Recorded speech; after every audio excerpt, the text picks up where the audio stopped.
Ito na nga, magandang araw mga kababayan. Dito ngayon tayo sa Liwasang Bonifacio upang magbigay tayo ng ating panibagong update sa araw na ito. Kaya makikita po natin napakaraming tao ngayon dito sa may Liwasang Bonifacio kung saan talagang yung suporta ng mga kapatiran ay talagang makikita po natin. No?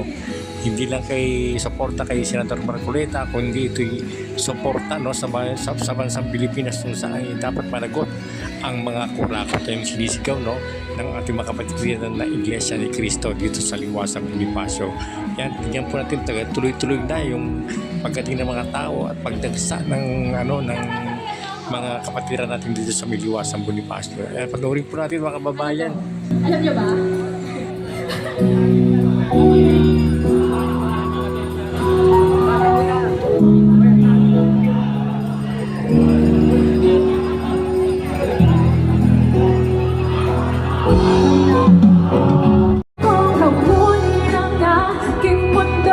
Magkatuloy pa rin. Ayan, thank you so much. Woo!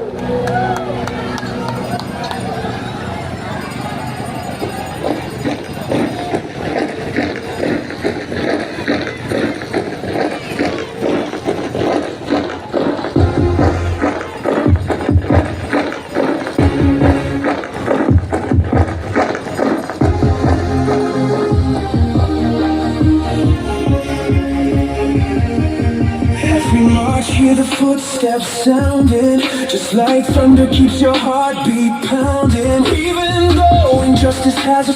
Ibig sabihin lang yan, ang choice nila, susunod nilang sumunod sa kagustuhan ng institusyon nila. Hey, that is also democracy, diba? Kasi may freedom din naman silang mamili sa gusto nila. Hindi naman yun sila tinasakal, diba? Hindi naman yan sila kinukulong para huwag makaboto. Hindi naman ginagawa ng mga yan. O, diba? Ano gagawin natin kung ganda sila naniniwala talaga sa samahan nila at hindi nila pinabali yan ng basta-basta? Kumausap pa kasi yung isa sa kanila para malaman mo, o sasabihin mo naman panati ko, no, being obedient to their leader is not fanaticism. Obedient lang talaga sila because in their own thinking, kapag sinusunod nila yung kagustuhan ng consensus ng marami, isinusunod nila yung kalooban ng Diyos. Sasabihin mo na naman, kalooban ng Diyos yung pagkakaboto kay BBM. Might be! Yes, might be! Alam mo kung bakit? Paramdam ulit sa atin ang isa pang Marcos na uupo at sa susunod hindi na tayo uulit. Tama? Pero kung biblikal ang pag-uusapan natin, so ibig mo sabihin, di ba sinabi ni Cristo bago siya mamatay, honor your father and your mother. So ibig mo sabihin, ang baka pag gusto ko sundin yung kagustuhan ng nanay at tatay ko, ibig sabihin wala nang demokrasya doon kasi sinusunod ko na lang yung gusto ng nanay at tatay ko. No, you're limiting yourself. Ibig sabihin, wala na akong freedom. Yun nga yung freedom ko eh. Gusto ko yun eh, yun yung freedom ko eh. Sinusunod ko yung kagustuhan ng magulang ko. It's the same thing, walang pinag-iba. Parang sino nga bang nagtatanggal ng demokrasya? Di ikaw. Kasi pinupunahan mo yung kagustuhan nila na gustuhin yung mga ginagawa nila. Grabe tao. Pinututulad mo in a way kasi sinasabi mo ayaw nila. Di ba? Yan ang tinatawag na against ka sa demokrasya. Ayaw mo yung choice nila. Secondly, the SLB becomes a symbol of how the Philippines come together in order to cover our people, in order to fight for the faceless, moral Philippines. So I agree at the battle of the 70 days, similar to how the people in our facing from some second economy in facing company.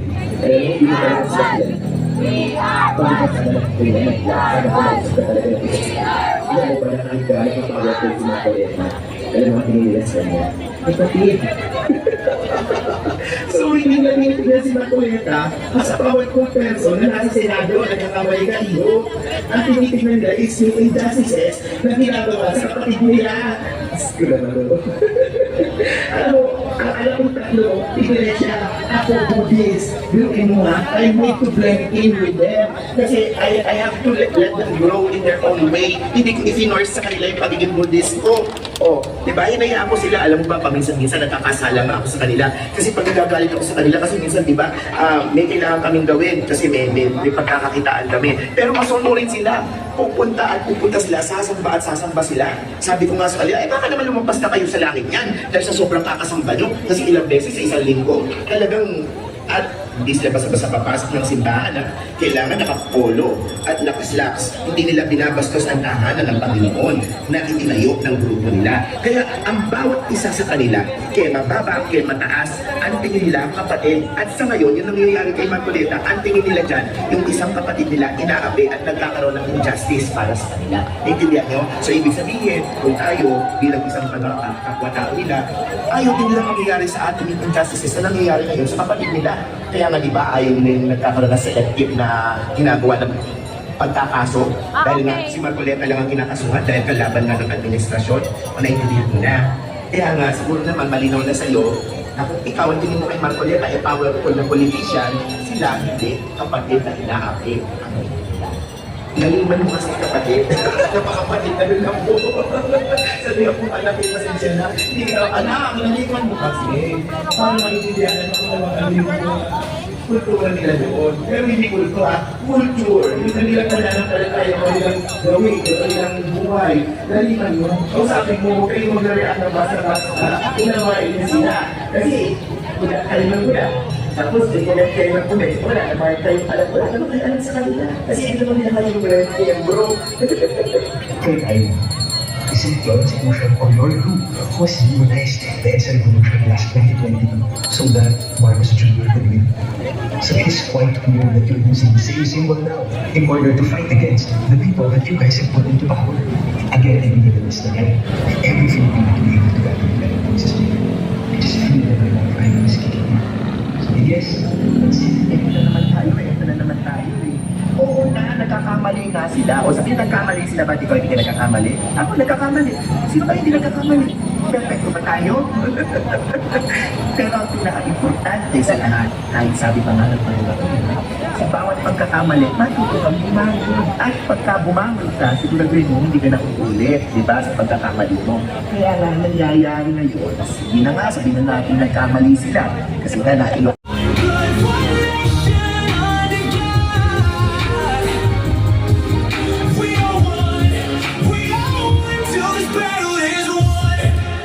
Kami ang nakapangyarihang sambayanang Pilipino na humihingi ng tulong sa makapangyarihang Diyos upang bumuo ng isang makatarungan at makataong lipunan at magtatag ng isang pamahalaan nakakatawan sa aming mga mithiin at mga lugatiin.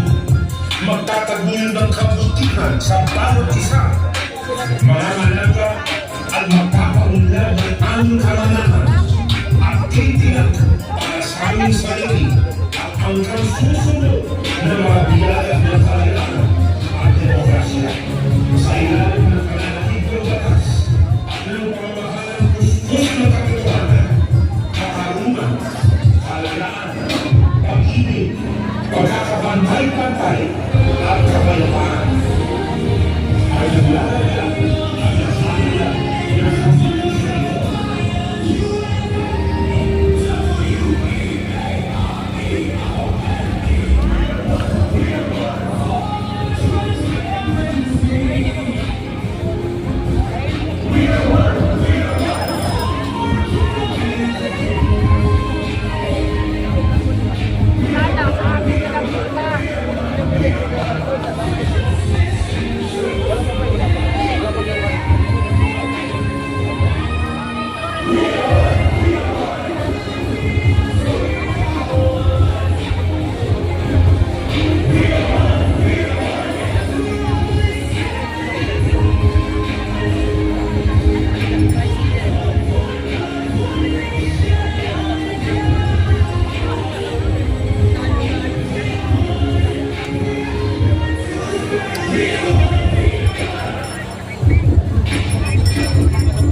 Dala mo sa sakyan?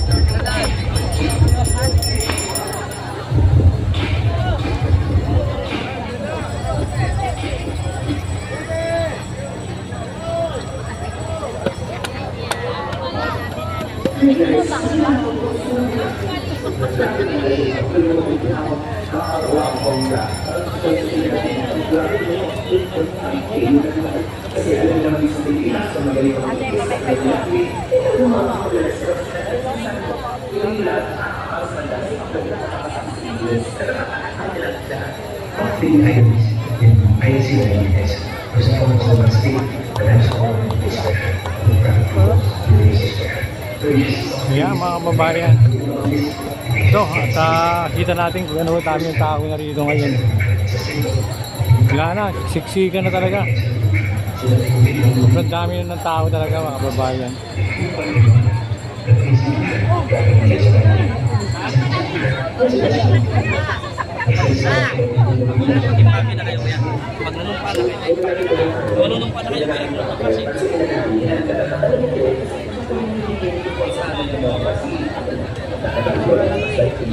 Para naman yung pag-ibig nila ko, no? Alam mo kasi nagdalawa kami kasi. Ngayon, hindi lang naman yung sinasabi mo, yung between one freedom, di ba?